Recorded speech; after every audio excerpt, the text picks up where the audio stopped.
नमस्कार, आप देख रहे हैं बिहार लाइव टुडे और मैं हूं केशव सिंह। पिछले कुछ दिन पहले आपको आर्यभट्ट ज्ञान विश्वविद्यालय के बारे में मैंने आपको कुछ खुलासा किया था। वहां के 3 जो पदाधिकारी हैं उस यूनिवर्सिटी के, उनके बारे में मैंने सारी जानकारी आपको दी, पूरा डाटाबेस के साथ, कैसे वो लोग पूरा घपला किए थे और घपला करके किस तरह वो विश्वविद्यालय में कार्य कर रहे हैं। इसी बीच में आज मैं उसी आर्यभट्ट ज्ञान विश्वविद्यालय की बात कर रहा हूँ। आर्यभट्ट ज्ञान विश्वविद्यालय के वाइस चांसलर की बात कर रहा हूँ, जो वीसी बन के बैठे हुए उनके बारे में मैं बात कर रहा हूँ। किस तरह वो लूट कर सरकारी खजानों से लूट कर अपना घर बना रहे हैं, अपना घर बसा रहे हैं, गाड़ियाँ खरीद रहे हैं, शान शौकत के साथ अपना जो सारा साम्राज्य खड़ा कर रहा है। क्या आपको उम्मीद वैसे शिक्षक से लगता है, ऐसे वाइस चांसलर से लगता है कि आपके छात्र का वहाँ पे भविष्य सही से बन सकता है? छात्रों को क्या उम्मीद मिलेगी वहाँ से? क्या एक अच्छी योग्यता के साथ शिक्षण संस्थान में भर्ती मिल पाएगी? बिहार के इन्हीं सब वाइस चांसलर के कारण बिहार की ये दुर्भाग्य बना हुआ है कि मुख्यमंत्री नीतीश कुमार जी का सपनों का कहे जाने वाले आर्यभट्ट ज्ञान विश्वविद्यालय का जो आज वो हाल है, लुटेरे से कहे जाने वाले ये विश्वविद्यालय का नाम पड़ने लगा है। मैंने पिछले बार आपको बताया था कि इस ज्ञान विश्वविद्यालय में कितना बड़ा घोटाला हुआ था। आज मैं पुनः उन्हीं वीसी के खिलाफ में सारा एकत्रित किया हूँ, सारा डॉक्यूमेंट एकत्रित किया हूँ कि क्या क्या मुख्य उसमें अभी घोटालेबाजी हो रही है, कितना धन इधर से उधर हुआ है, सरकारी खजाने से घर का खजाना किस तरह भरा गया। आइए हमारे साथ सतीश कुमार जी हैं, उनसे हम सीधा रूबरू होंगे और उनके बातों पर आप जरा गौर कीजिएगा। पिछले बार जो खुलासा किए थे, इससे बहुत बड़ा खुलासा होने वाला है। अपना भविष्य को अगर आप संभालना चाहते हैं तो ज़रूर ये वीडियो देखें। रूल रेगुलेशन की बात है तो ये उच्च शिक्षा में डायरेक्टर पद पर कार्यरत थे, तो रूल रेगुलेशन इनको पता है। सचिवालय का टर्म यानी कि जितना भी सरकार के द्वारा जो भी मापदंड तैयार की गई है उसका अनुभव इनके पास है, इस बात से नकारा नहीं जा सकता है। लेकिन उस अनुभव के बाद भी इन्होंने पूरे आर्यभट्ट ज्ञान विश्वविद्यालय में लूट में कहर मचाया है।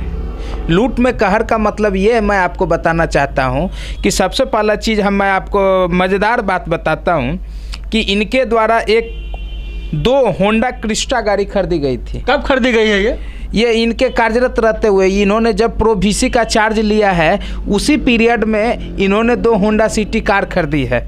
और सबसे बड़ी बात यह है कि 2 होंडा सिटी कार इन्होंने जो लिया है उसमें सारा संचिका जो है इन्हीं के माध्यम से मूव की है। और ये चूँकि प्रो वीसी के पद पर थे तो इनका पूरी भागीदारी है।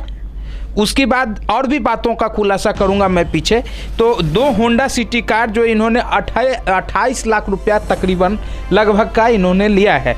तो मैं आपको बता दूं कि एक रूल है वित्त विभाग का, राहुल सिंह के द्वारा निर्गत है।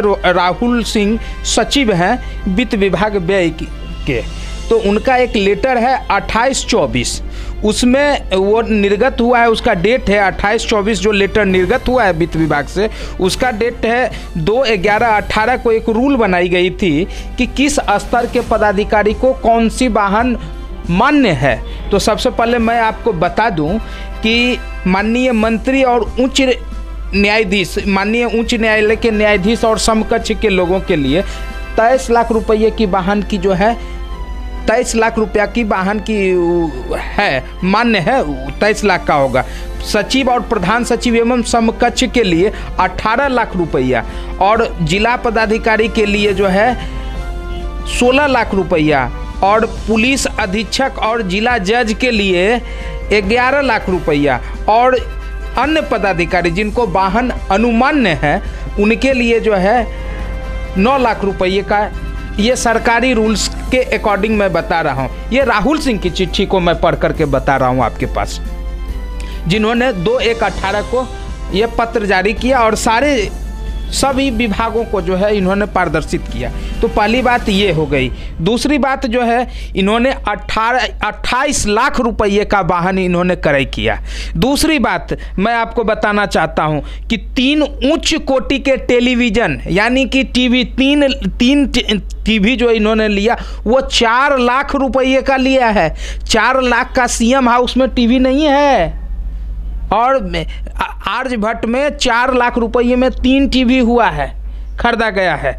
और ये जेएम पोर्टल से एक भी कार्य ये नहीं करते हैं, ये पर्सनल पोर्टल से काम करते हैं। यानी कि कहने का मतलब है जहां इनकी मर्जी होगी वही जो है यह कार्य करते हैं। तो सबसे पहला बात जो है ये यहाँ से हम लोग ये तो वित्तीय और भी कई एक मामले हैं वित्तीय को जो मैं बारी बारी से आपके चैनल। सबसे पहला चीज़ एक और है कि जिस समय खालिद मिर्जा जो निर्देशक थे उनके द्वारा यानी कि शिक्षा विभाग के निर्देशक उच्च शिक्षा के द्वारा डॉक्टर खालिद मिर्जा के पत्र के आधार पर इनके यूनिवर्सिटी कुलपति को एक पत्र लिखा गया जिसमें कहा गया कि कुल सचिव का नाम मनोनीत कर करके भेजिए, यानी कि सूची भेजिए। उसमें लिखा हुआ है उस पत्र में 23 वो शिक्षा विभाग का जो पत्रांक है 23 है, दिनांक जो है 6/1/16 का है। उसमें लिखा है कुल सचिव के समतुल्य पद पर संप्रति कार्यरत पदाधिकारियों की सूची आप हमको 24 घंटे के अंदर विशेष दूत के माध्यम से आप भेजिए। यानी कि कहने का मतलब है कुल सचिव का समतुल्य मतलब 10,000 ग्रेड पे के पदाधिकारी का। उसके बाद इन्होंने नाम दिया है 10,000 ग्रेड पे में इन्होंने राजीव रंजन का नाम भेजा। क्या उस यूनिवर्सिटी में 10,000 ग्रेड पे में राजीव रंजन कार्यरत था जिसको आप रजिस्ट्रार का पद का चार्ज दे रहे हैं? उसके बाद मैं बताता हूँ जब वो नहीं था, चार्ज एलिजिबल नहीं था, उसके बाद इनकी कमेटी ने यानी कि अभी के जो वर्तमान प्रभारी वीसी हैं करीम साहब, उनकी कमेटी ने डिसाइड कर उसको 10,000 ग्रेड पे का जो है लाभ दिया है। उनको नहीं, ये तीनों जिसका भी नाम तीनों का, चाहे अंजना हो, दीपांकर हो या राजीव हो, ये तीनों का ग्रेड पे को बढ़ाने का काम करीम साहब के द्वारा किया गया। ये पब्लिक मनी का लूट है, यह लूटा गया है पैसा।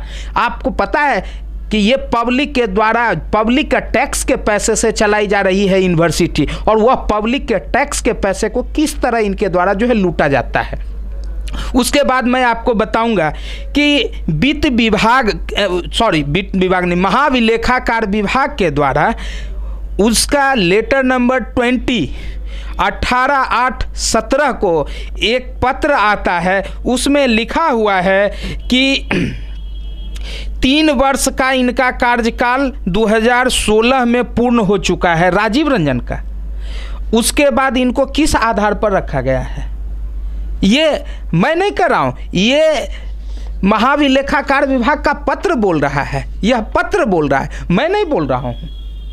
क्योंकि मैं बिना पत्र का नहीं बोलता हूँ, बिना एविडेंस का मैं किसी पर आरोप प्रत्यारोप नहीं लगा सकता हूँ। इन्होंने लिखा है कार्यकारिणी परिषद द्वारा कितने वर्षों के लिए श्री राजीव रंजन परीक्षा नियंत्रक की नियुक्ति का निर्णय लिया गया है। दूसरा 3 वर्ष का इनका कार्यकाल 2016 में ही पूर्ण हो चुका है। तो भैया इनको रेगुलर किसने किया? जब इनका कार्यकाल 3 वर्ष के लिए था विज्ञापन के आधार पर, तो इनको रेगुलर कैसे मिल गया है? वही फुल फिल नहीं। उसके बाद 10,000 ग्रेड पे का जो है इन्होंने जो यह पत्र निकाला है, यह स्वहस्ताक्षरित है। इनके द्वारा स्वहस्ताक्षरित 10,000 ग्रेड पे का जो है पत्र निकाला गया है। आप इसको देख सकते हैं। यह सोचने वाली बात है कि कोई व्यक्ति किसी का भी नोटिफिकेशन सेल्फ निकाला जा सकता है 10,000। ये लूट नहीं तो क्या है? उसके बाद मैं आपको बताऊंगा यह फैक्ट फाइंडिंग कमेटी जब ये सारे आरोपों के बाद गवर्नर हाउस में जो किसी ने कंप्लेन वगैरह किया, तो वहाँ 3 सदस्यीय वीसी का एक कमेटी गठन किया गया। और वह कमेटी में जो है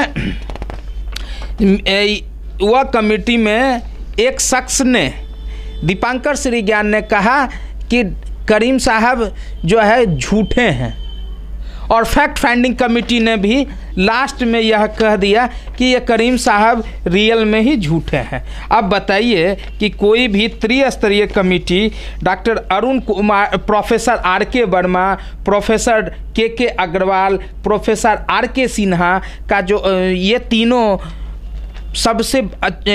तीनों VC हैं, वाइस चांसलर हैं, इन तीनों का रिपोर्ट 8/3 19 का रिपोर्ट है, जिसमें से इन्होंने स्पष्ट करीम साहब को झूठा करार दिया गया है। विश्वविद्यालय के परिधि नियम के आलोक में कोई भी झूठे व्यक्ति वहां पर कार्यरत नहीं हो सकते, उनको प्रभार नहीं दिया जा सकता है। मतलब दागी है क्या पहले से? एकदम पहले से ही दागी हैं। कहने का मेरा तात्पर्य यह है कि यह इनका जो है, इनका जो स्वच्छता प्रमाण पत्र यूनिवर्सिटी नहीं दे सकती है, क्योंकि यह लूट में बराबर के हिस्सेदार हैं। और वैसे आदमी को ये तीनों ने षड्यंत्र करके इनको लाया है, ताकि जो है हम सारा मेरा जो भी काला चिट्ठा हो वो उसको दाब कर करके करीम साहब उसकी नीपा पोती करें, ताकि जो है मुझे कोई दिक्कत नहीं हो, यूनिवर्सिटी के तरफ से कोई दिक्कत नहीं हो। ये तीनों ने मिल करके करीम साहब का चयन करवाया है। करीम साहब रबर स्टाम्प हैं, लेकिन लूट में बेताज बादशाह हैं। ये लूट के बेताज बादशाह है। दूसरी बात मैं यह कहना चाहूँगा, मैं करीम साहब से पूछना चाहूँगा आपके चैनल के माध्यम से, जब राज्य भवन का एक लेटर है 1448 9/5/19 को यह पत्र निकला है, ये पीसी चौधरी OSDJ जुडिशियरी थे, उन्होंने उनके माध्यम से स्पष्ट सब्जेक्ट में ही लिख दिया गया है कि Shri Rajiv Ranjan from the additional charge of registrar, उन्होंने लिखा है रिमूव्ड कर दिया है श्री राजीव रंजन को additional charge of registrar of the university. उन्होंने स्पष्ट लिखा है कि remove of the Shri Rajiv Ranjan from the additional charge of registrar of the university. जब उन्होंने लिख दिया कि रिमूव कीजिए, तो ये अभी तक क्यों बैठाए हुए हैं? यानी कि राज्य भवन का भी इनको कोई ख्याल नहीं है। मेरा कहने का मतलब है, ना तो ये राज्य सरकार की सुनते हैं, ना तो राज्य भवन की सुनते हैं, ना तो महाभिलेखाकार की सुनते, तो ये सुनते किसकी हैं? ये सुनते सिर्फ लूट की हैं क्या? पब्लिक मनी की सुनने की अथी है। तो मेरा कहना है आपके चैनल के माध्यम से, ये माननीय जैसा कि आपने कहा कि माननीय मुख्यमंत्री का सपनों का यूनिवर्सिटी है, यहाँ शोध अनुसंधान के लिए यह यूनिवर्सिटी जानी जाती है। यह इंजीनियरिंग, मेडिकल और व्यावसायिक शिक्षा, बीएड, एमएड, ये सब के लिए तो ये यूनिवर्सिटी नहीं था। कहने का मेरा तात्पर्य यह है कि इस यूनिवर्सिटी का, सपनों का यूनिवर्सिटी का, यह माननीय मुख्यमंत्री का सपना, यानी कि बिहार के 12.5 करोड़ व्यक्तियों का सपना है, वह उसका अरमान है। उस अरमान को ऐसे प्रभारी VC के द्वारा जो है कलंकित किया जा रहा है। मेरा कहना है, आज भी वही बात मैं दोहराऊंगा कि इन सारी बिंदुओं पर भी न्यायिक स्तर से जांच कराई जाए। रिटायर्ड न्यायाधीश महोदय की कमेटी में एक कमेटी तैयार किया जाए और उसके द्वारा आर्यभट्ट ज्ञान विश्वविद्यालय की जांच कराई जाए, और उस जांच से ही सारा खुलासा जो है नजर आएगा। मेरा सीधा आरोप है, और मैं राज्य भवन से भी अनुरोध करता हूँ, माननीय मुख्यमंत्री महोदय से भी अनुरोध करता हूँ कि इसकी न्यायिक जांच हो।